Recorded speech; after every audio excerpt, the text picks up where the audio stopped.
স্বয়ং সূর্যের পুত্র, দেবী কুন্তির প্রথম পুত্র, সেই কর্ণ যার একটি বাণ আমার রথকে, সেই রথ যার ওপর মহাবলী অর্জুন বিরাজমান ছিলেন, যার পতাকায় স্বয়ং হনুমান ছিলেন, সেই রথকে তার একটি বাণ ধসিয়ে দিতে পেরেছিল। সেই কর্ণ যুদ্ধক্ষেত্রে নিজের সমাপ্তির সম্মুখীন হলেন। কারণ কি ছিল? দুর্যোধনের সাথে বন্ধুত্ব রাখার জন্য? তার অনুচিত কর্মে কোনোদিন কোনো প্রতিবাদ করেননি, তাকে সঙ্গ দিয়েছেন এই নির্বাচন।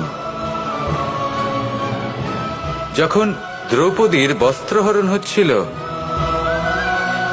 তখন তাকে বাধা দেওয়ার বদলে নীরব থাকার নির্বাচন, তার বিরোধিতা কখনো না করার নির্বাচন, এই নির্বাচনই কারণ হয়ে দাঁড়ালো কর্ণের পতনে।